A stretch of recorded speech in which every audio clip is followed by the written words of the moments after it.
오늘 저는 봉독해드린 말씀을 근거로 재림 직전에 지상에 어떤 상황이 전개될 것인가 라는 것을 성경에서 말씀하시는 재림에 관련된 붉은 예언들의 말씀과 그다음에 오늘 현 세대를 살아가면서 우리가 만나는 세계적인 급변하는 정세와 또한 상태들을 세세하게 한번 대입해 봄으로써 재림이 얼마나 가까이 와 있는가, 또 저와 여러분들이 어떤 삶을 이럴 때 살아야 하는 것인가 라는 것을 새롭게 한번 깨닫고 다짐하는 귀한 시간 되기를 원합니다. 바라기는 이 말씀, 짧은 말씀 속에서도 저와 여러분 속에 참으로 주님 주시는 감동과 또 깨달음과 은혜가 넘치게 되시기를 간절히 축원드립니다. 종말은 7인을 떼는 것부터 시작되죠. 그것은 하늘에서 이루어지는 것입니다. 하늘에서 이루어지는 것은 지상에 사는 저와 여러분의 눈에는 보이지 않습니다. 그러므로 우리는 그 때가 언제 시작되는지 알 수가 없습니다. 그러나 사도 요한은 하나님의 은혜 속에서 이 마지막 때에 일어날 일들을, 하늘과 땅에서 벌어질 그런 어떤 일들을 하나님이 보여주심으로써 그는 볼 수 있었고 그것을 말씀 가운데 기록해 둔 것을 보게 됩니다.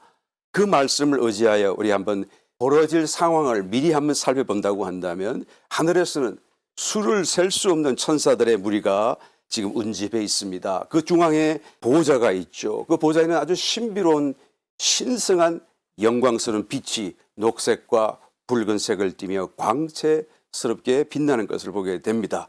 하나님이 바로 그 영광으로 그 보호자 위에 앉아 계신 것이죠. 보호자를 둘러서서는 무지개가 있고 거룩한 네 생물이 보호자 주위로 서서 쉬지 않고 말하기를 거룩하다, 거룩하다, 거룩하다. 그러므로 정말 하나님은 거룩하신 분이시잖아요. 그래서 쉬지 않고 말해도 그 말로는 충분하지 않을 그런 거룩함을 띠고 계신 우리 하나님이 바로 그 가운데 앉아 계신 것입니다. 그 바깥 주위로는 24개의 보좌가 놓여져 있고 24명의 천사 장로들이 흰옷을 입고 머리에는 금면류관을 쓰고 그 보좌에 앉아 있습니다. 정중앙에 있는 보좌로부터 번개 소리가 나고 음성이 들리고 뇌성이 우르릉 쾅쾅 소리가 나고 있습니다. 그 보좌 앞에는 7 등불이 켜져 있는데 성경은 기록하기를 이것은 하나님의 7 영이시다라고 말합니다. 하나님이 한 분이신데 어떻게 영이 7개신가?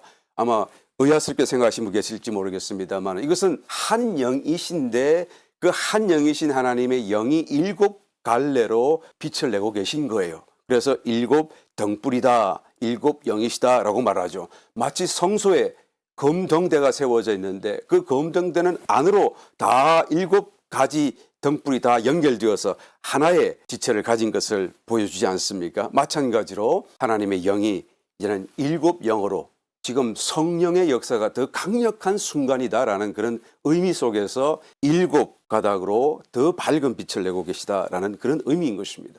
보좌 앞으로는 수중과 같은 유리바다가 펼쳐져 있습니다. 우리 바다라고 하니까 물을 연상하게 됩니다만 여기서는 물이 아니라 불로서 채워져 있습니다.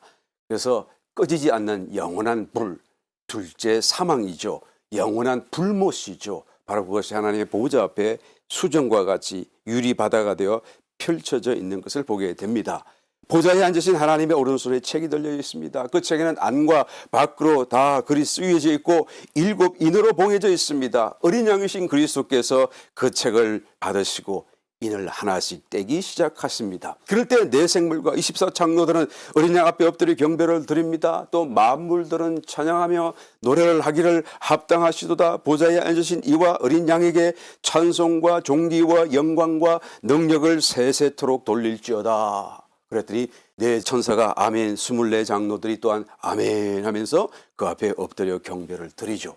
여기서부터 종말이 시작되는 것입니다. 첫째 인이 떼어집니다. 첫째 인이 떼어지게 되면 어떤 일이 벌어지는 것일까요? 하늘에서는 첫째 인이 떼어졌지만 땅에서는 불법의 비밀이 이제는 공공연하게 공개적으로 드러나면서 완전히 왕처럼 역사하고 활동하는 그런 시기가 이제는 시작된다라는 것을 의미하는 것이죠. 그동안에도 교회 시대 수천 년의 세월 속에서 이미 불법의 비밀이 활동하고 있었지만 그동안 막는 자가 있어서 공개적으로는 하지 못하던 것을 이제는 하나님이 막는 자를 그중에서 옮기심으로 불법이 완전하게 드러나며 불법이 법인 양 왕노릇하는 그런 시점이 시작된다라는 것입니다. 그래서 불법이 횡행함으로써 사람들이 모든 면에서 미혹당하기 시작합니다. 정의의 개념이 무너지고 힘센 자가 무조건 정의로워지게 되고 인정을 받게 되어지게 되고 비열한 자가 더 높임을 받고 악한 자들이 온 세상에 흥행하는 그런 사건이 벌어지게 되는 것이죠. 오늘날 정체성을 다 뒤흔들어 놓고 가족의 울타리도 다 파괴하고 무너뜨리는 이런 시도가 바로 이 악한 자들의 기초 작업인 것을 우리는 알아야 하는 것입니다. 특별히 종교적인 부분에 있어서 불법에 미혹해 하는 역사가 가장 강력하게 일어나는 시점이 되는 것이죠. 지금보다 훨씬 더 많은 이단, 훨씬 더 많은 사이비 종교가 동시다발적으로 일어나면서 정말 기적을 베풀고 표적을 보이고 정말 사람들이 미혹당할 수밖에 없는, 그래서 훨씬 더 많은 사람들이 이렇게 새롭게 일어난 종교와 사이비 가르침에 미혹되게 되는 것입니다. 로마서 1장 28절 말씀을 찾아보게 되면 또한 저희가 마음에 하나님 두기를 싫어하며 하나님께서 저희를 그 상실한 마음대로 내어버려 두사 합당치 못한 일을 하게 하셨으니, 합당치 못한 일이 여러분 잘 아시죠? 의담이 이러는 것, 동성애를 하고 뭐 온갖 그런 하나님이 가장 가정이 여기는 일들을 그들이 이제 정정당당한 모습으로, 또 당연한 모습으로 악행하는 것을 보게 됩니다. 그런데 여기서 말하는 저희가 누구입니까? 많은 사람들은 그냥 이방인들이라고 생각해버려요. 불신자라고 생각해버립니다. 그러나 여기서 성경은 이방인을 두고 말하는 것이 별로 없습니다. 이방인도 물론 포함되겠지만 여기서 말하는 저희라고 하는 것은 앞뒤 문명을 따라 이해해보게 되면 하나님을 전혀 모르는 이방인이 아니라 하나님을 아는 사람들을 두고 얘기하는 것이고, 심지어는 하나님의 법을 아는 자들, 오늘날 말로 하게 되면 성경을 아는 사람들을 두고 하는 말씀이다라는 거예요. 여러분, 우리 주변을 한번 돌아보게 되면 동성애를 찬성하는 그런 목사를 만날 수 있지 않아요. 그런 교회를 또한 보지 않아요. 오히려 찬성뿐만 아니라 비호하고 선동하고 오히려 더 앞장서서 그것을 장려하는 그런 교회, 그런 목사들이 오늘날 우리 옆에 있다는 말이죠. 이런 사람들을 두고 성경은 지금 저희라고 말하는 것입니다. 하나님을 알고 하나님의 법도 알고 성경을 알지만 마음에 하나님 두기를 싫어하는 거예요. 그래서 이 마지막 때 적 그리스도가 등장하고 미혹하는 영으로서 그들 마음을 사로잡기 시작하게 되면 정말로 적 그리스도를 하나님인 양 따르고 섬기는 그런 때가 바로 이때인 것입니다. 자연스럽게 자기 마음속에, 자기 중심에 어떤 것이 들어있고 무엇을 추종하고 사랑하기를 원하는지를 그때는 여과 없이 드러낼 수 있는 때가 바로 첫째 일을 떼는 때고 적 그리스도가 등장하는 때다라는 것이죠. 그런 중에서 여러분 단연코 가장 강력한 미혹은 종교통합이라는 이름으로 나타나게 될 것입니다. 데살로니가후서 2장 20절 이하의 말씀, 혹 영어로나 혹 말로나 혹 우리에게서 받았다는 편지로나 주의 날이 이르렀다고 쉬 동심하거나 두려워하거나 하지 아니할 그것이라. 그러니까 쉽게 종말이 되었다라고 동심하지 말라. 종말이 되면 분명한 증거가 있다, 표적이 있다. 무엇입니까? 3절 누가 아무렇게 하여도 너희가 미혹하지 말라. 먼저 배도하는 일이 있고 라고 말하죠. 그러니까 신앙의 도리를 배신하는 일이 일어난다 그 말이죠. 종교적인 간음이 일어나고 타락이 일어나고 그리고 이방 종교를 받아들이고 그냥 함께 혼합하고 이런 배도하는 일이 난다라는 것이죠. 그 다음에 저 불법의 사람 곧 멸망의 아들이 나타나기 전에는 이르지 아니하리니, 그 다음에 일어날 일이 이런 불법의 아들, 멸망의 아들, 적 그리스도가 자기의 정체를 드러내고 이제는 후 3년 반을 시작하는 대환란이 시작하는 그때가 이르게 된다라는 것이죠. 그 대환란이 시작되기 전에 먼저 배도하는 일이 일어나는 것을 보게 되면 확실하게 첫 번째 일이 떨어진 것을 너희가 알고 그때부터 종말이 시작된 것을 알라라는 그런 말씀인 것이죠. 물론 그 정점에는 적 그리스도가 서 있을 것입니다. 사람들은 그가 실제로 누구인지 아직은 잘 모를 거예요. 첫 인을 뗐을 때는까지는 말이죠. 다만 그는 위대한 지도자나 선지자 정도로만 여길 것입니다. 대환란이 시작되기 전까지는 그가 그의 정체를 다 드러내지 않을 것이기 때문에 그런 것이죠. 그럼에도 불구하고 그가 초자연적인 아주 비상한 능력으로 또 탁월한 지도력으로 세상 사람들을 미혹해 할 때 세상의 거의 대부분의 사람들은 성도라도 미혹당하고 앞다투어 그를 숭배하듯이 따르기 시작하게 될 것입니다. 특별히 이 적 그리스도는 그의 등장과 더불어서 온 세상에 한 일해 동안의 평화 언약을 굳게 정하고 공표하는 일로 시작하게 됩니다. 다니엘서 9장 27절 그가 장차 많은 사람으로 더불어 한 이레 동안의 언약을 굳게 정하겠고, 그러니까 7년 동안 우리는 흔히 그냥 이스라엘과 언약 평화 조약을 맺는다고 알고 있습니다만 성경을 좀 더 깊이 들여다보니까 이스라엘뿐만 아니라 온 세상 사람들을 향하였어. 왜? 자기가 세계의 대통령이니까요. 그래서 이제 이후로는 절대 전쟁은 못합니다. 없습니다. 내가 보장합니다. 7년 동안은 적어도 이렇게 공표하는 그런 때가 이제 첫째인을 떼고 적그리스도의 등장과 더불어 일어나게 된다라는 것입니다. 이것은 여러분 다른 어느 나라와 어느 백성들보다도 이스라엘에게 가장 큰 하나의 어떤 굿뉴스로 들려지게 될 것입니다. 주변 적성국들로 뺑 둘러싸여 있는 그 이스라엘, 늘 불안하고 늘 평화와 안전 때문에 고심하던 이스라엘에게 이제는 문빗장을 열고 아무렇게나 평안하게 살 수 있도록 만들어주는, 그만큼 적그리스도의 지도력과 능력과 탁월함이 그들에게 마음의 평화와 보장을 심어줄 정도로 아주 결정적인 동기부여가 되게 될 것입니다. 그래서 그때 이스라엘은 자기들 마음속에 품고 기다리던 메시아가 바로 이분이 아닌가라고 오해하면서 자신들의 맹주로 영접을 하게 되고 메시아로 영접을 하게 되고 이제는 그 적그리스도와 더불어 결탁하고 정말 그를 추종하면서 온 세상을 지배하는 그런 때로 돌입하게 되는 것이죠. 요한복음 5장 43절 나는 내 아버지의 이름으로 왔음에, 예수님의 말씀이에요. 너희가 영접지 아니하나 만일 다른 사람이 자기 이름으로 오면 영접하리라 라고 말씀하셨잖아요. 그러니까 너희는 내가 나의 이름으로 왔을 때 영접하지 않았지만 그러나 다른 사람이 자기 이름으로 오면, 적그리스도가 자기 이름으로 오게 되면 너희가 그를 영접하게 되리라.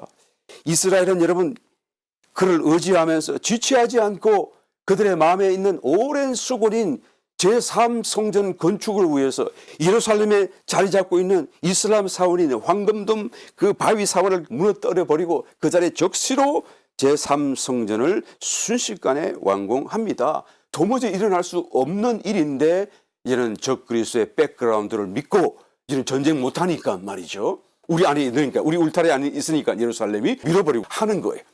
민수기 19장에 가서 보게 되면 붉은 암송아지에 대한 말씀이 소개되고 있습니다. 이게 아주 독특한 말씀인데요. 하나님께서 성전에 나와 제사를 지낼 때에 가장 필요한 것이 무엇이겠습니까? 정결함 아니겠어요? 하나님, 거룩하신 하나님 앞에 가는데 부정함을 입고 그대로 갈 수는 없는 거 아니겠어요? 그래서 살다가 보면, 진에서 살고 이제 성막 바깥에서 살다가 보면 늘 거룩함을 유지할 수가 없을 때가 있어요. 본의 아니게 시체를 만지거나 또한 장례식에 참석하거나 뭐 하여튼 묘지를 가거나 그러다 보면 저절로 또 동물의 사체를 본의 아니게 이렇게 보거나 만질 수도 있지 않아요. 그렇게 되면 부정함을 입는다고 말하는데 이런 상태로는 주님 앞에 나갈 수 없기 때문에 이 부정함을 먼저 씻고 정결한 상태로 만들어야지만이 제사를 드릴 수가 있는 거 아니겠습니까? 성전 제사를 집전하기 위해서 또 참여하기 위해서는 가장 먼저 자기 자신들의 부정함을 씻어내야 되는데 이 부정함이 언제든지 다가올 수 있기 때문에 그 언제든지 또한 씻을 수 있는 그런 어떤 특별한 대책이 필요한 거예요. 그래서 하나님께서 붉은 암소가지를 준비하여 그의 피와 재를 가지고 부정함을 씻는 물을 만들어 항상 필요할 때마다 깨끗게 씻도록 하라 명령하신 것이죠. 피는 제사장이 그것을 받아가지고 손가락에 찍어가지고 회막 성전을 바라보면서 7번 뿌리는 거예요. 그리고는 피는 쏟아붓고 재를 담아다가 이제는 정결한 물에 담아서 태워가지고 그 잿물로 만들어서 이제는 정결케 해야 될 사람에게 뿌리고 씻기는 그런 하나의 용도로 붉은 암송아지를 말씀하신 것을 보게 됩니다. 그런데 여러분, 이 붉은 암송아지라고 하는 것이 그 구하는 것이 얼마나 어려운 일인지 몰라요. 사실은 정말 기적 같은 사건이 아니면 성경이 말씀하는 이 붉은 암송아지를 찾을 수가 없다라고까지 말할 수가 있는 것이죠. 어느 정도로 붉어야 되는 것입니까? 아주 온몸이 다 붉어야 돼요. 그중에 한 톨도 여러분 희거나 검으면 안 돼요. 저 그림에 나오죠? 예, 지금 그림에 지금 붉은 암송아지가 있잖아요. 그 다음 또 한번 그림을 보실까요? 보면 지금 랍비가 그 붉은 암송아지 앞에 와가지고 지금 돋보기를 들이대고 있잖아요. 그러니까 온몸을 사사치 검사를 해가지고 하나라도 붉은색이 아닌 털이 있으면 불합격이 되는 것이죠. 여러분, 그런 것이 쉽게 구해질 것 같아요, 여러분? 정말 돌연변이 중에 돌연변이. 정말 기적적인 하나의 어떤 하나님의 도우심이 아니면 저런 붉은 송아지를 만난다는 것 자체가 어려울 수밖에 없습니다. 그런데 놀라운 일이 벌어졌어요. 작년도 2022년도 9월 달에 미국 텍사스 농장에서 지금 사진에서 보고 있는 저 붉은 암송아지 5마리가 지금 이스라엘로 공수된 거잖아요. 저 암송아지가 발견된 거죠. 어린 암송아지입니다. 그래서 유대인에게 랍비에게 이 성전을 재건을 하기 위하여 준비하고 있는 그 사람들에게 공수하여 보내게 되어졌죠. 자기들은 놀랬습니다. 이것을 가지고 지금 랍비가 나와가지고 하나 지금 사진을 보게 되시면 검사하고 있지 않아요? 그래서 그것을 자기들은 안전한 곳에 딱 잘 모셔다 두고 이제는 이것이 하나님께서 우리에게 제3성전을 건축할 수 있도록 길을 열어주시는 기적 하나의 신호를 보내는 거 아니냐라고 생각하면서 마음이 얼마나 들떠있고 얼마나 기대감으로 충만한지 모른다라고 말을 하는 것입니다. 이 붉은 암송아지들이 성체 어른 암송아지가 되려고 하면은 3살이 되어야 하는데 그 애가 바로 내년도 2024년도라고 합니다. 그렇게 되면 지금 저기 보이는 저기 랍비와 유대인들이 아주 격렬한 유대인들이 지금 성전 제사를 위하여 이제는 준비 작업으로서 정결 의식을 거행하겠다. 성전 터 앞에서 이렇게 아주 공식으로 말을 선포를 하고 그것을 위하여 준비하고 있는 모습을 보게 됩니다. 심지어는 그 성전이 보이는 땅도 12년 전에 이미 다 구입해 놓았어요. 저기 지금 사진을 보시죠? 지금 두 사람이 서 있는데 바라보고 있는 저쪽이 앞쪽이 감람산, 예수님이 겟세마네 기도했던 그 감람산이고요. 저 사람들이 돌았으면 바로 몇 발자국 앞에 지금 황금 돔 사원, 바위 사원이 서 있는 거예요. 바로 그 앞에 있는 거예요. 입구 앞에. 그러니까 지금 저 사진 앞에 보이는 저 멀리 있는 저기 언덕 같은 산, 저게 바로 감람산이고 저기에서 성전이 보여야 되거든요. 붉은 암송아지의 피를 뿌려야 되니까 성전을 향해서.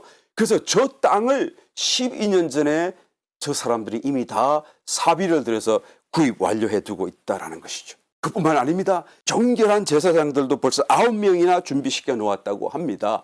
이 사람들은 태어날 때부터 격리 구분되었고 그들은 병원에서 출생하지 않고 집에서 출생하게 했어요. 병원에서 출생했다가는 거기서 시체가 있고 그죠? 그리고 또 병자를 만날 수 있는데 부정을 타기 때문에 안 되니까 집에서 출생하게 하고 출생하면서 성장하는 모든 시간 과정 속에서 묘지 방문 절대 안 되고 사체 접근 절대 안 되고 부모들도 극단적인 사람들이죠. 접촉하지 못하도록 엄격하게 준비시키고 제사장 교육을 시키고 훈련을 시켜가지고 이제는 언제라도 제사를 드릴 수 있는 준비가 완료되어져 있는 제사장들이에요.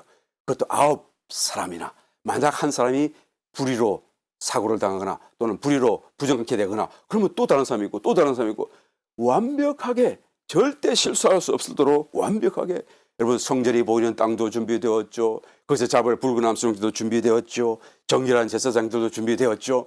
모든 게 다 준비된 거예요. 그래서 성전 의식을 거행하고 정결케 하고 나면 이제는 그대로 성전에 들어가서 제사를 드릴 수 있게 되는 것이죠. 무엇을 의미하죠?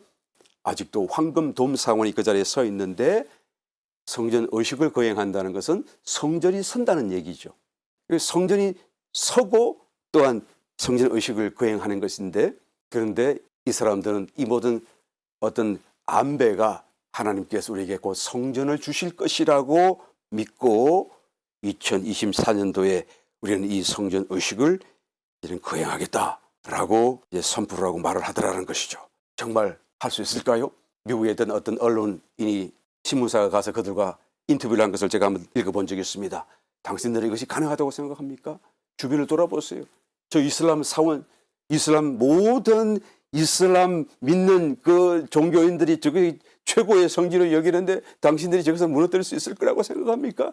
그리고 저게 제3성지에 설 수 있을 것이라고 생각합니까? 한번 말해보세요. 그랬더니 그게 대답하는 사람이 이렇게 말하는 것을 제가 읽어보았습니다. 이스라엘이 건국되기 전까지는 이스라엘 국가 회복이라고 하는 것은 우리 모두에게 이룰 수 없는 꿈이었었습니다. 그런데 이루어졌잖아요.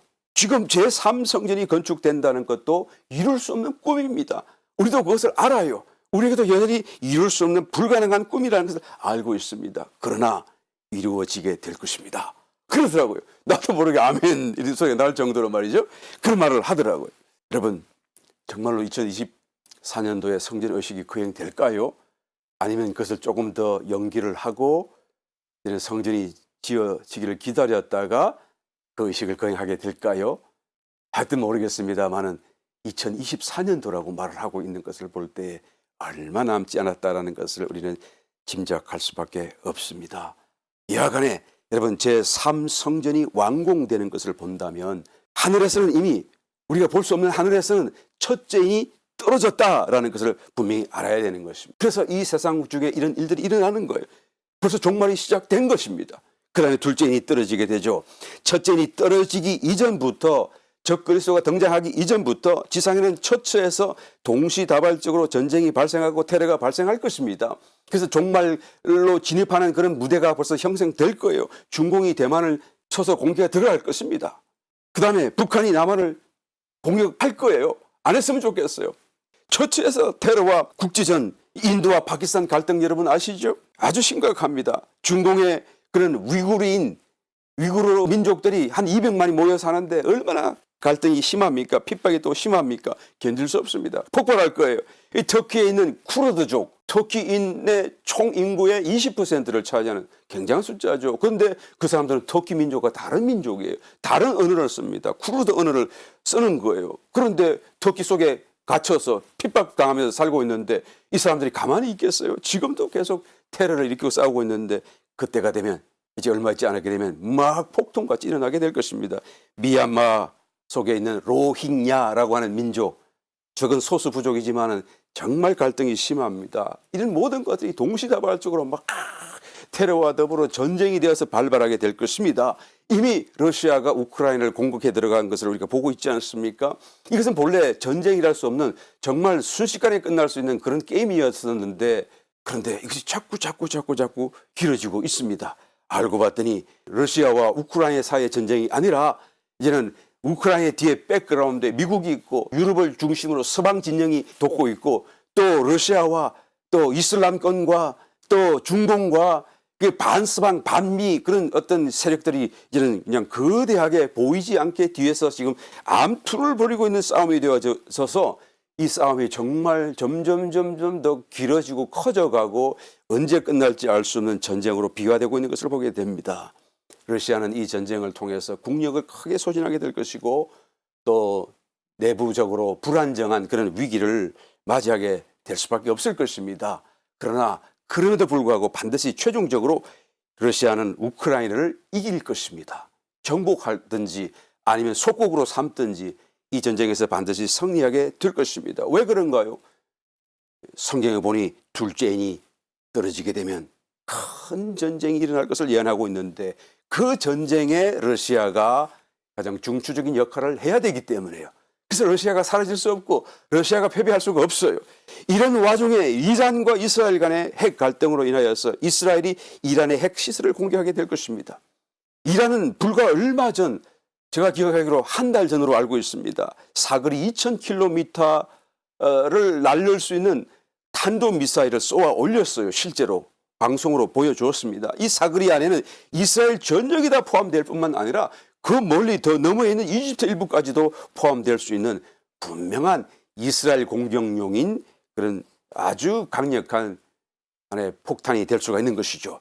그런데 지난주입니까? 일주일 전인가요? 얼마 전에 또 극초음속 미사일도 개발 완료했다라고 대대적으로 대통령이 나와서 말하고 국방장관이 나와서 그냥 소개하는 영상이 뉴스를 통해서 아마 여러분 속에 소개되었을 것입니다. 여러분 극초음속 미사일 이 굉장한 것이거든요. 세계에서 지금 이것을 보유하고 이런 기술을 보유한 나라는 지금 세 나라, 네 나라밖에 없어요. 미국, 중국, 러시아밖에 없는데 북한도 자기들 가졌다고 하는데 확실히는 모르겠네요. 그런데 이 나라밖에 없는데 어떻게 이 이란이 이것을 할 수가 있나요? 아마 모르긴 몰라도 지금 우크라이나와 싸우는 그 러시아에게 무인 드론기를 공급해 주었잖아요. 거기에 대한 보답으로 러시아가 그 극초음속 미사일 기술을 아마 제공한 것 같습니다. 아마 틀림없을 것 같아요. 그래서 순식간에 지금 탄도미사일을 개발한 지 얼마 안 됐는데 극초음속 미사일을 개발했어요. 이것은 얼마나 빠른지 마하 14예요. 소리 속도보다 14배가 빠른 거예요. 이거는 이스라엘도 미국도 어떤 방공망으로도 막을 수 없는 것을 우회하고 뚫을 수 있는 그런 엄청난 아주 결정적인 하나의 위협이 되고 있는 것을 보게 됩니다. 거기다가 핵만 탄두만 실으면 되는 거 아니겠어요? 그러니까 핵 미사일로 사용할 수 있는 농축 우라늄도 3개나 이미 확보했다고 말하고 있습니다. 거기다가 핵 시설을 이게 가동하기 위해서 지하로 공사를 하기 시작하는데 80에서 100m까지 내려간다고 얘기해요. 왜 80이고 100m입니까? 이 미국이 가지고 있는 지하 벙커 버스터 해가지고 팡 쏘면은 땅을 뚫고 들어가가지고 안에 지하에서 뻥 터지는, 땅 속에서 숨지 못하도록 하는 그 미국의 신무기 있잖아요. 벙커 버스터, 이 벙커 파괴 폭탄. 그게 최대 60m까지 파고 들어갈 수가 있어요. 그러니까 80m, 20m 더 들어가는 거예요. 100m, 40m 더 들어가서 지하 핵시설을 지금 공사하고 있는 것을 보게 됩니다. 이것은 분명히 그것들을 피하기 위한 것이다라는 것을 우리가 알 수가 있죠. 그런데 여러분, 미국이 가만히 있겠습니까?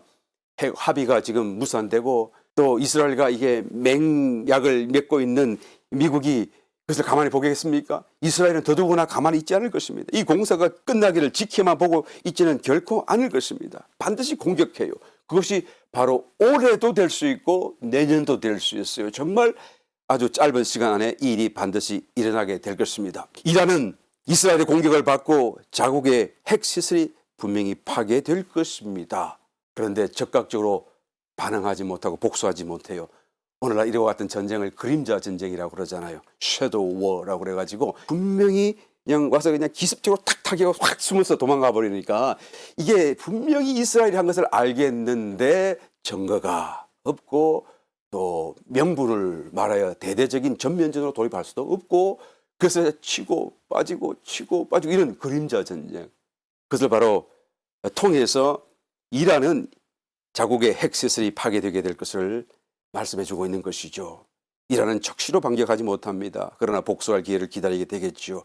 그러는 중에 이제는 하늘에서 첫째인이 떨어졌고 적그리스도가 등장했고 그리고 우리는 세계 지도자로서 7년 동안의 온 세상의 평화를 공표하는 그런 사태가 이제 시작되는 거예요. 그 순간 이스라엘이 옳다 하고 그냥 손뼉을 치고 정광석가와 같이 그들 한복판에 있는 이슬람 사원을 완전히 무너뜨려 버리고 거기다가 제3성전을 뚝딱 하고 세우게 되는 거예요.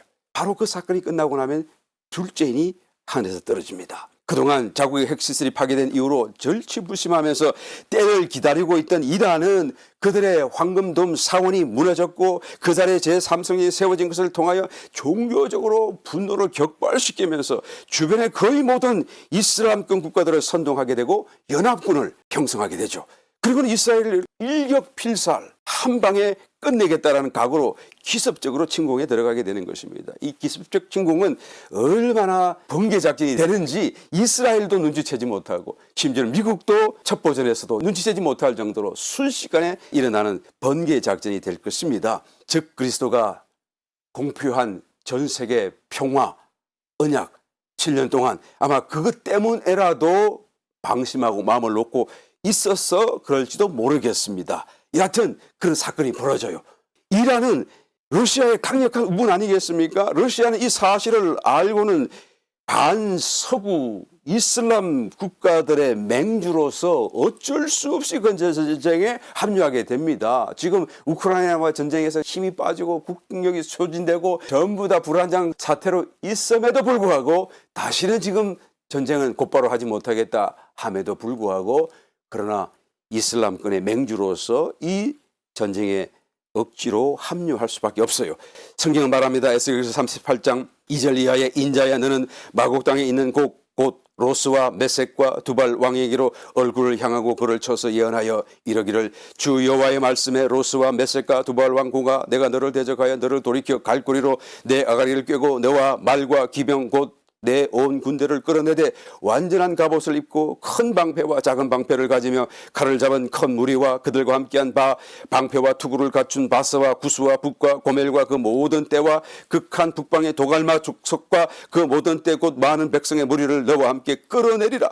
너는 스스로 예비하되 너와 내게 모인 무리들이 다 스스로 예비하고 너는 그들의 대장이 될지어다. 여러 날 후에 곧 말년에 내가 명령을 받고 그 땅 곧 오래 항모였던 이스라엘 산에 이르리니 그 땅 백성은 칼을 벗어나서 열국에서부터 모여들어 오며 이방에서부터 나와서 다 평안히 거하는 중이라. 내가 올라오되 너와 내 모든 때와 너와 함께한 많은 백성이 광풍같이 이르고 구름같이 땅을 덮으리라. 여기서 말씀하는 곡이라고 하는 것은 마곡 땅의 왕이라는 뜻이에요. 마곡은 지명을 두고 얘기하는 것이고 곡은 마곡 땅의 왕, 그러니까 애굽 땅의 왕 바로라고 말하듯이 이름은 따로 있고요. 바로라고 하면 애굽의 왕이라는 말처럼 마곡 땅의 왕을 곡이라고 부르는 것이죠. 그래서 너 고가라고 말하잖아요. 그 곡이 어느 땅의 왕입니까? 마곡 땅. 그럼 마곡 땅은 어떤 땅입니까? 로스, 메섹, 두발. 로스는 러시아, 메섹은 모스크바, 두발은 도볼스크. 지금 큰 도시죠. 러시아의 구소련 연맹 국가들을 이제는 나라 개념이 아니라 대도시 중심으로 이 지역 한 세 군데를 묶어서 이게 지금 아우르는 그 표현이다라고 말할 수가 있습니다. 그러니까 러시아를 포함해서 이제는 옛 소련, 소비에트 연맹에 속했던 그런 인근 국가들을 다 포함하는 그런 땅, 넓은 땅을 마곡 땅이라고 말씀하고 있고 그 땅의 왕인 곡. 지금으로 하면 푸틴 같은 사람이죠. 정말 푸틴이 여기서 말하는 곡이 될지 아니면 또 쿠데타가 일어나가지고 푸틴이 물러나고 그 다음 사람이 등장할지 모르겠지만 여하튼 푸틴도 이 말씀에 정말 어울리는 그런 사람이라고 볼 수가 있어요. 모든 면에서. 그러나 만약에 쿠데타가 일어나서 다른 사람이 등장한다고 한다면 푸틴보다 더 강력한 사람임에 틀림없을 것입니다. 여하튼 지금 그런 사람이 이제는 이 전쟁의 대장이 되는 것입니다. 5절에 보게 되면 바사와 구스와 붓이라고 하는데 바사는 이란이고 페르시아고요. 구스는 이디오피아고 붓은 리비아를 얘기하죠. 북아피아 지역까지 아우르는 그런 땅을 얘기합니다. 6절에 고멜과 도갈마 족속이라고 하면 게르만 족속과 도갈마, 터키와 파키스탄 지역까지 아우르는 민족들을 이르는 말이죠. 이 말하면 여러분 이 사람들이 다 연합군이 된다고 하는데 이 말하면 어때요? 이스라엘을 중심으로 완전 사방을 삥 둘러싸는 모양새가 됩니다. 지도를 한번 참조해 보시기 바라죠. 지도를 참 잘 그렸죠. 뺑 둘러싸서 완전히 코에서 들어가는 기습 번개 작전으로 공격에 들어가는 것이죠. 그럴 때 러시아가 아이고 나는 좀 쉬었으면 좋겠는데 그런데 끌려가는 거예요. 4절 그 말씀에 너를 돌이켜 갈고리로 내 아가리를 꿰고 너와 말과 기병 곧 내 온 군대를 끌어낼 것이다 라고 말하는 거예요. 이 전쟁이 어떻게 결말이 나죠? 그 결말도 자세하게 소개하고 있습니다. 18절 이하의 말씀 나 주 여호와가 말하노라 그날의 곡이 이스라엘 땅을 치러오면 내 노가 내 얼굴에 나타나리라 내가 투기와 맹렬한 노로 말하였거니와 그날의 큰 지진이 이스라엘 땅에 일어나서 바다의 고기들과 공중의 새들과 들의 짐승들과 땅에 기는 모든 벌레와 지면에 있는 모든 사람이 내 앞에서 뜰 것이며 벌레까지 떨 정도로 큰 지진이 일어나는 거예요. 모든 산이 무너지고 절벽이 떨어지면 모든 성벽이 땅에 무너지리라. 그러니까 이것을 사방에서 공격이 온다 해도 그 사람들이 다 거지부지 지지대로 망가지고 무너지고 죽고 그냥 전쟁을 제대로 해보지도 못하고 죽을 수밖에 없고 패할 수밖에 없게 되겠죠. 나 주 여호와가 말하노라 내가 내 모든 산 중에서 그를 칠 칼을 부르리니 그 각 사람의 칼이 그 형제를 칠 것이며 내가 또 온역과 피로 그를 국문하며 쏟아지는 폭우와 큰 우박덩이와 불과 유황으로 그와 그 모든 때와 그와 함께한 많은 백성에게 비를 내리듯 하리라. 얼마 전에도 텍사스 북부 지역에 야구공보다 큰 우박덩이가 떨어져 가지고 바깥에 나와 있는 모든 가축들이 다 몰살당했다는 이런 기사를 보신 적이 있잖아요. 정말 안타까운 사건인데요. 마치 이때를 보는 것 같습니다. 이게 전혀 과장된 말이 아니라는 것을 알아야 되는 것이죠.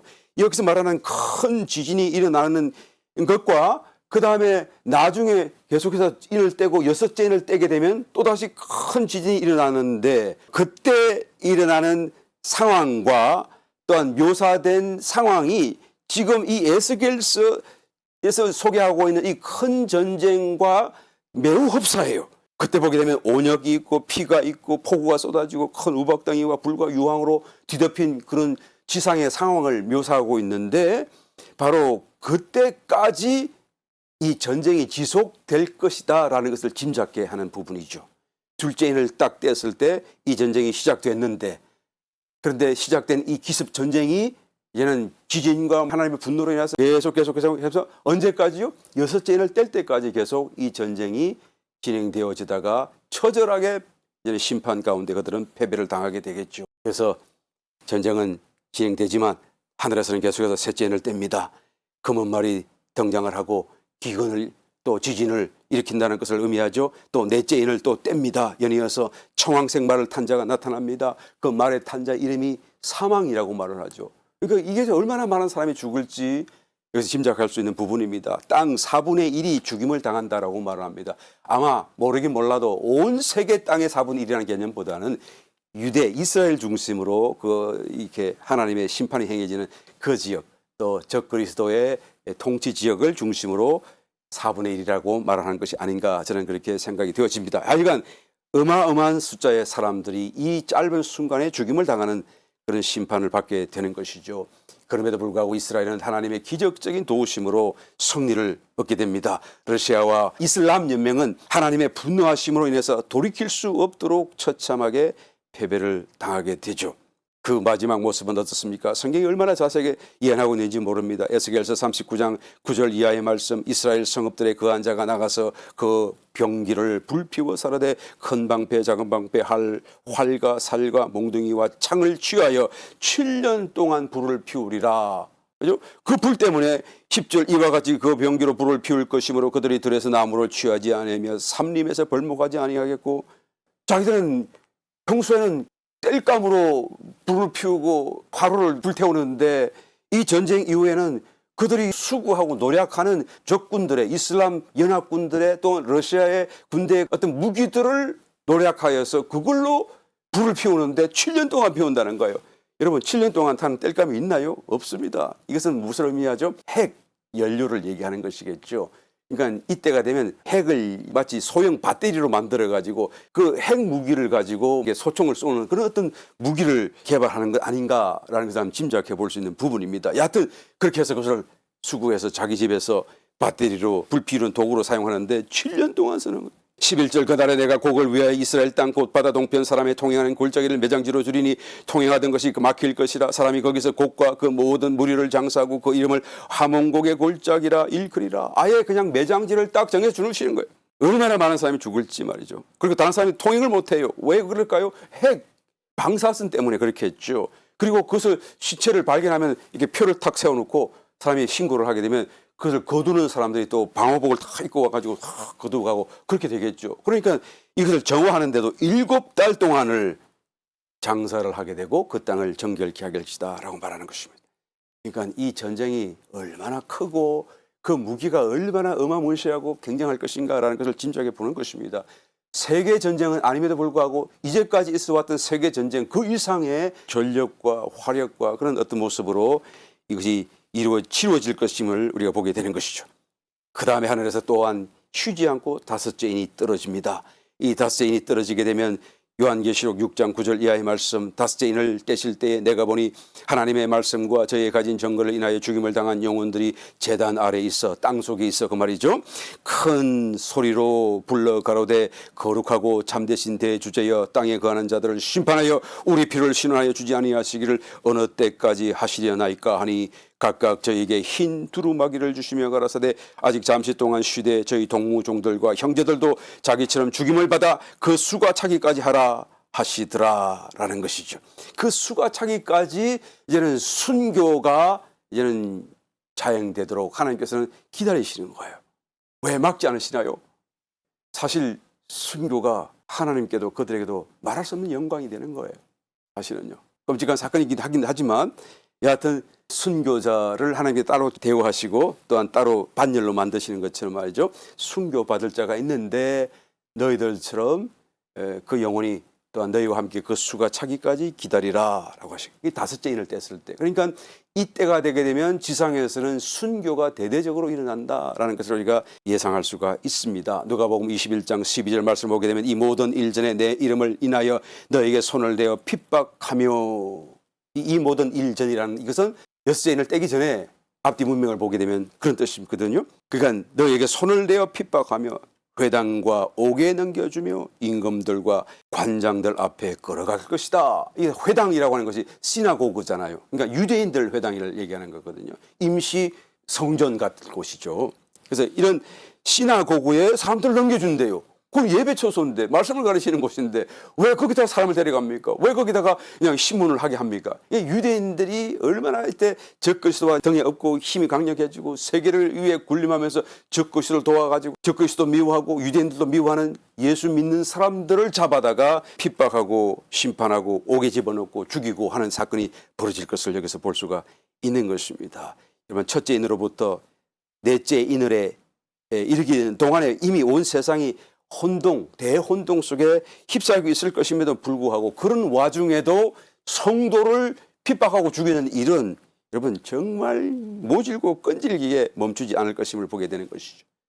왜 그런가요? 불법의 시대이고 그 불법의 비밀이 미워하는 대상이 바로 하나님 믿는 사람 아니겠습니까? 그들이 왕노릇하는 때이기 때문에 그런 것이죠. 이때는 믿는 성도들도 정말 신앙적인 위기를 맞이할 수밖에 없습니다. 굉장히 참으로 위험하고 안타까운 순간들이 일어날 거예요. 마태복음 10장 21절 이하의 말씀, 장차 형제가 형제를, 아비가 자식을 죽는데 내 어줌의 자식들이 부모를 대적하여 죽게 하리라. 또 너희가 내 이름을 인하여 모든 사람에게 미움을 받을 것이나 나중까지 견디는 자는 구원을 얻으리라. 여러분, 이 말씀만 들어도 정말 끔찍하지 않아요? 생각하고 싶지 않은 그런 사태가 아니겠습니까? 그럼에도 불구하고 그런 중에도 이기는 자들, 좀 더 정확하게 표현하자면 이길 자들이 일부 남아 있을 것입니다. 그 전에 휴거 당한 사람 휴거 당하고 들릴 사람 들리 받았겠죠. 그런데 그 중에서도 아직 일부 남아 있을 거예요. 그때 이거지는 사람들도 남아 있을 것입니다. 그런데 그 사람들은 당당하게 순교를 당하거나 아니면 순교의 신앙 자세로 견디며 살아가게 될 것입니다. 그래서 그 수가 차게 되겠죠. 그리고는 여섯째 인이 떨어지는 것입니다. 여섯째 인이 하늘에서 떨어지게 되면 아래서는 보지 못하지만 역사가 있은 이래 유사 이래 보지 못한 큰 지진이 발생한 것으로 시작해서 대자연의 총체적인 그런 재앙이 일어나기 시작하는 것이죠. 요한계시록 6장 12절 이하의 말씀을 보면 내가 보니 여섯째 인을 떼실 때 큰 지진이 나며 해가 종담같이 검어지고 온 달이 피같이 되며 하늘의 별들이 무화과 나무가 대충에 흔들려 선 과실이 떨어지는 것 같이 땅에 떨어지며 하늘은 종이 축이 말리는 것 같이 떠나가고 각 산과 섬이 제자리에서 옮기우며 땅의 임금들과 왕족들과 장군들과 부자들과 강한 자들과 각 종과 자주자가 굴과 산 바위 틈에 숨어. 여기까지 오게 되면 이 세상은 더 이상 정상적인 삶을 살 수 있는 상태가 아니죠. 그러니까 세상의 세력가들 힘 있는 사람들은 전부 다 자기가 파놓은 피난처로 다 숨어 들어가잖아요. 그러니까 어떻게 버젓이 정상적인 삶을 살아갈 수가 있겠습니까? 그런데도 아직 대환란이 아직 안 왔어요. 아직 하나님의 심판이 아직 제대로 시작되지 않았어요. 그러면 성도들은 도대체 어디 갑니까? 어디에 있습니까? 휴거는 언제 일어나는 것이죠? 여러분, 휴거에 대한 것을 우리가 좀 더 정확하게 이해하기 위해서는 먼저 두 가지 휴거라는 개념을 분명히 이해해야 됩니다. 하나는 비밀스러운 휴거가 있고 또 한 가지는 공개적인 휴거가 있는 것이죠. 비밀스러운 휴거는 두 사람 중에 한 사람이 휴거당하는 사건들 성경에서 주님이 여러 번 말씀하셨죠. 이것은 선별적으로 이 사람은 남고 이 사람은 들림받고 또 개별적으로 이 사람은 남고 저 사람은 들림받고 그리고 또 비밀스럽게 세상에 떠들스럽게 공개적으로 드러나지 않고 픽픽 하고 이렇게 휴거가 일어난 사건을 말하는 것입니다. 마태복음 24장 40절 41절 그때 두 사람이 밭에 있음에 하나는 데려감을 당하고 하나는 버려둠을 당할 것이요 두 여자가 매를 갈고 있음에 하나는 데려감을 당하고 하나는 버려둠을 당할 것이니라. 밭에서 휴거당하죠. 또 집에서 맷돌을 갈다가 여인들이 맷돌은 집에서 가는 거 아닙니까? 밭에서 가는 사람이 어디 있어요? 그래서 맷돌을 집에서 휴거하는 거예요. 그러니까 장소가 다르잖아요. 밭에서 집에서 공동으로 함께 그런 개념이 아닙니다. 그리고 또 두 사람 중에 한 사람은 올라가고 그러니까 개별적이고 선별적이다라는 것을 말씀하고 있는 것이고요. 그리고 갑자기 픽픽픽픽 이게 그냥 사라지듯 휴거당할 것을 또한 말씀하고 있는 것입니다. 그래서 사람이 갑자기 사라지고 나면 야 이거 휴거다. 정말 성경이 맞다라고 믿을 사람은 믿고 그럼에도 불구하고 믿지 않을 사람들은 여전히 안 믿을 것입니다.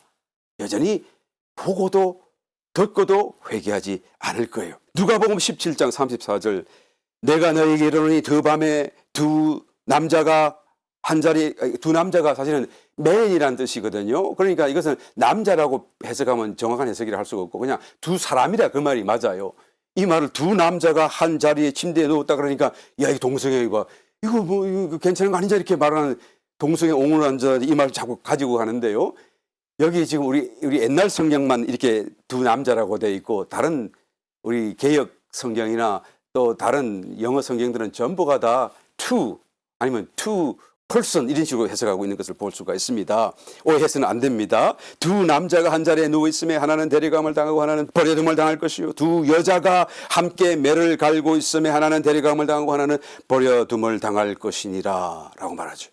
여러분 밤에 잠을 자다가 이건 밤이잖아요. 전례를 받아요. 또 여자는 맷돌을 갈다가 밤에 맷돌을 가는 사람이 있어요. 자다가 일어나서 맷돌을 가는 사람이 있어요. 한국에는 자다가 일어나서 봉창도 두들긴 합니다만 여러분 이 맷돌을 간다는 것은 낮 시간을 얘기하고 이는 밤 시간이잖아요. 시간이 다른 거예요. 그러니까 장소도 다르고 시간도 다르고 개별적이고 선별적이고 비밀스럽게 픽 또 좀 이따 여기서 픽 여기서 알만하면 또 저기서 픽 이런 식으로 아주 비밀스럽게 이 휴거가 일어날 것임을 보게 되는 것입니다. 시간 간격을 두고 발생하게 되겠죠. 단체적으로 일어나는 휴거가 아닙니다. 이것은 주님께서 공개적으로 오셔서 나타내시는 그 영광 속에서 휴거당하는 것이 아니고요. 얘는 주님이 아직도 내려오시기 전에 비밀스럽게 휴거당하는 거예요. 이것이 언제부터 시작됩니까? 아무도 몰라요.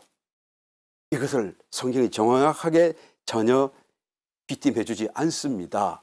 그래서 많은 사람들이 그냥 연구하면서 어떤 사람은 첫째인을 떼고 나면서부터라고 하고 어떤 사람은 첫째인을 떼기도 전부터 휴거가 일어날 수 있다. 또 우리가 잘 아는 Left Behind 그 영화의 스토리를 보게 되면 거기서는 둘째인 큰 전쟁이 터지고 난 직후에 휴거가 일어난다라고 말하지 않아요? 그 정말 첫째인이 떨어지고 난 뒤부터 휴거가 됩니까? 둘째인이 떨어져야 휴거가 됩니까? 아무도 정확하게 말할 수가 없습니다. 할 수도 없고요. 하지만 한 가지 거의 확실한 것을 말할 수가 있는데 그것은 아무리 늦어도 이 휴거는 여섯째 인이 떨어지기 전까지는 모두 발생하고 종료하게 될 것이다 라는 것이죠. 어떤 휴거가요? 개인적이고 비밀스러운 두 사람 중에 한 사람이 올라가는 이 휴거를 얘기하는 것입니다. 바로 이 휴거에 저와 여러분이 꼭 들어가야 돼요. 준비해야 돼요. 이 휴거에 늦지 않아야 되는 것이죠.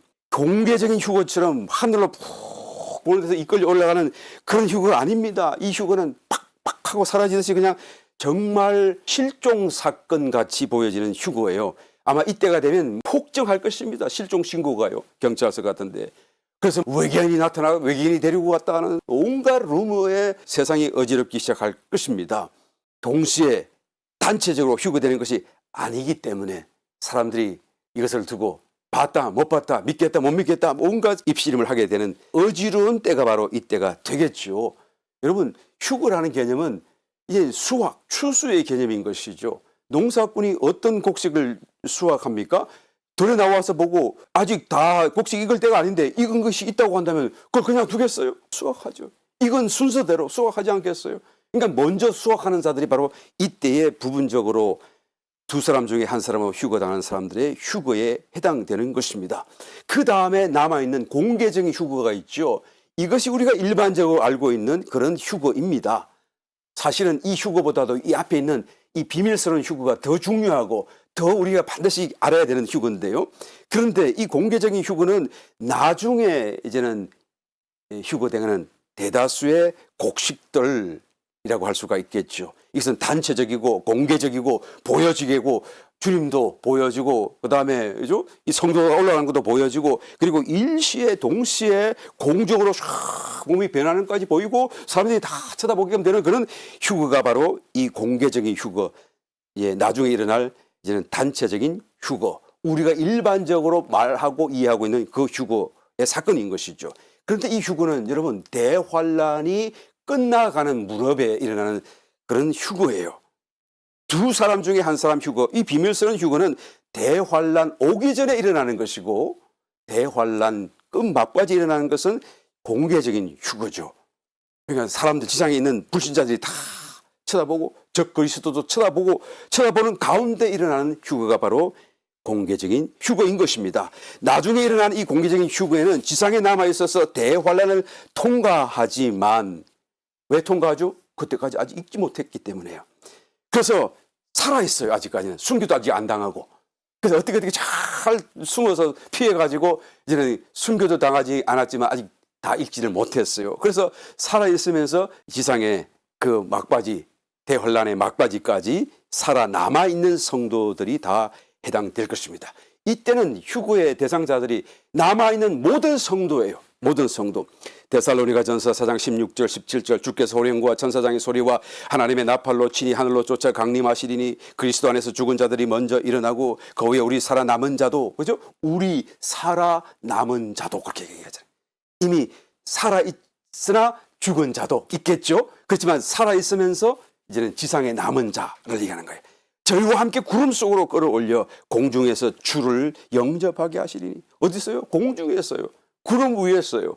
주님의 모습도, 영광도 보이고 공주로 끌어올려가는 모습도 보이고 공개적이죠. 천사장의 소리, 하나님의 나팔. 이 나팔은 7 나팔이 있는데 그중에서 어떤 나팔입니까? 마지막 나팔이에요. 어디에 있습니까? 고린도전서 15장 51절 보라 내가 너희에게 비밀을 말하노니 우리가 다 잠잘 것이 아니요 마지막 나팔에 순식간에 호련히 다 변화하리니. 7 나팔을 불게 되는데요. 첫째 인을 떼고 둘째, 셋째, 7번째 인을 떼면 그 7번째 인 속에 7 나팔이 들어있잖아요. 그래서 7 나팔을 또 차례대로 붑니다. 그런데 그 앞에 1, 2, 3, 4 나팔까지는 그것도 정말 괴로운 것이지만 이제는 5, 6, 7 나팔 때는 특별한 어떤 재앙이 떨어지죠. 공중에 갑자기 독수리가 나타나서 막 다니면서 그 공중에 나는 독수리가 사람 말을 해요. 와, 와, 와가 있으리로다. 그냥 대략적으로 오 이런 소리를 내는 게 아니라 정확하게 사람들의 말을 해요. 그럼 그 다음 문장이 있거든요.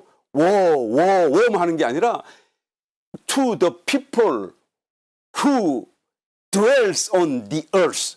땅 위에 거하는 자들에게 화가 임할리다. 왜? 이 다음에 불새 나팔을 인함이로다 라고 정말 초자연적인 역사가 독수리의 입을 통해서 나타나게 되는 것이죠. 그러니까 5, 6, 7 나팔이 대환란의 시작이 되는 것입니다.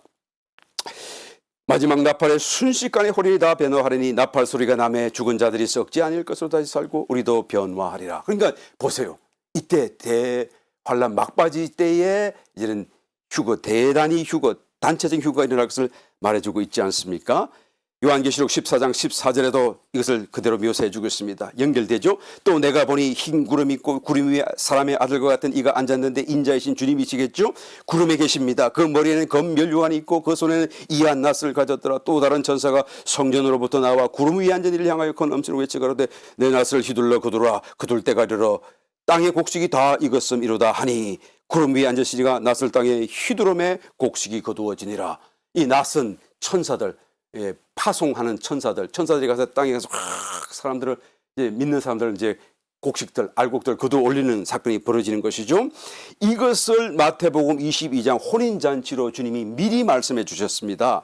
마태복음 22장 9절 10절 사거리 길에 가서 사람을 만나는 대로 혼인잔치에 청하여 오너라 한데 종들이 길에 가서, 이 종들이 천사들이죠. 악한 자나 선한 자나 만나는 대로 모두 데려오니 호린잔에 손이 가득한지라. 바로 이 사건이에요. 이 시츄에이션이에요. 주님이 구름에 앉아 계시고 천사를 내보내서 땅 위에 있는 성도들을 다 끌어모아서 그냥 공주로 끌어올리시는데 어떤 사람들입니까? 악한 자도 있고 선한 자도 있고. 악한 자가 누굽니까? 불신자예요? 이방인이에요? 그럴 수 없습니다. 여러분, 혼인잔치에는 불신자가 참석할 수 없잖아요. 이 악한 자도 성도고 선한 자도 성도인데 어떤 구별이 납니까? 악한 자는 예복 입지 않은 성도이고 선한 자는 예복을 준비한 성도예요. 그래도 그들이 충분히 다 읽지 못해가지고 어떻게 합니까? 혼인잔치에 게스트, 손님으로 참석을 한다는 거예요. 그 혼인잔치에 신부는 이미 준비되었고요.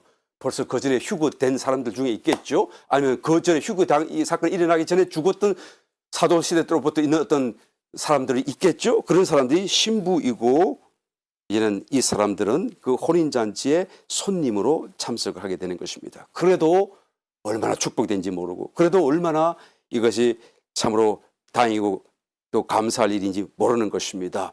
이때 휴거되는 성도들은 지상에 남아있는 모든 성도들이 대상되는데 그 성도 중에 악한 자도 있고 선한 자도 있다는 그 말씀이죠. 이 악한 자는 그때까지도 여전히 이기는 삶을 살지 못한 삶이고 그러나 영생을 받고 구원받은 성도이기 때문에 휴거당하는 것이고 또 그중에서도 늦게나마 덜 익었지만 그래도 이건 나중에 읽는 사람들도 있을 것입니다. 그래서 다 같이 휴거되죠. 주님 앞에 서게 되는데 예복이 준비되지 않은 사람은 성도라도 바깥 언더내어 쫓기게 되고 이 사람들은 손님이 되어서 혼인잔치에 참석하게 되는 것입니다. 그런데 주님이 이 마태복음 22장 말미에 비유의 말미에 이런 말씀을 하시죠. 14절 청함을 받은 자는 많되 택함을 입은 자는 적으니라.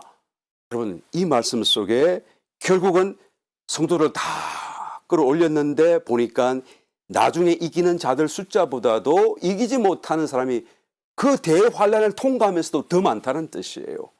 여러분 우리가 오해하고 있지 않아요?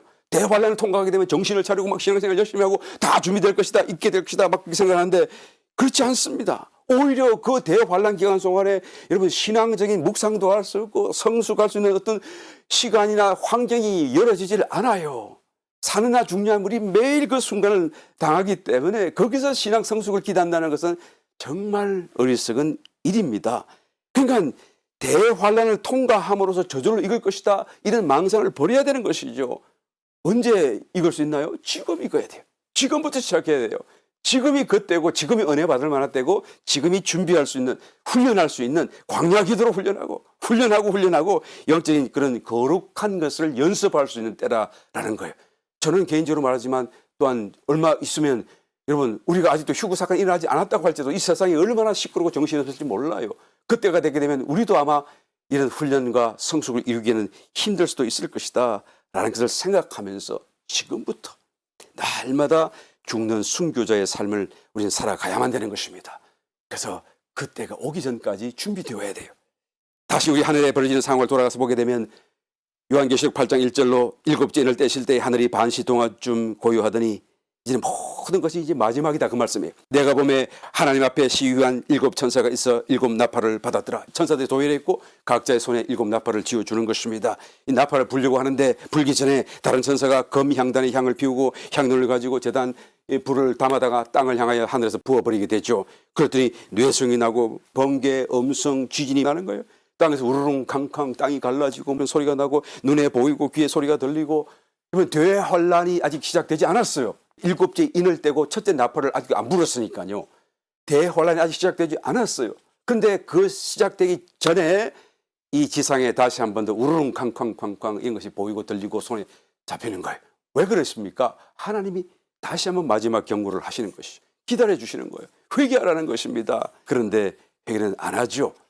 그래서 나팔을 순서대로 붑니다. 일곱 나팔을 첫 번째 나팔부터 네 번째 나팔을 불게 되면 땅, 수목, 풀, 바다, 강, 물샘, 해, 달, 별 다 3분의 1이 침을 당하고 그 기능을 잃어버려요. 그리고 다섯째 나팔을 불기 시작하면 그때서부터 후 3년만 대환란이 시작되는 거 아닙니까?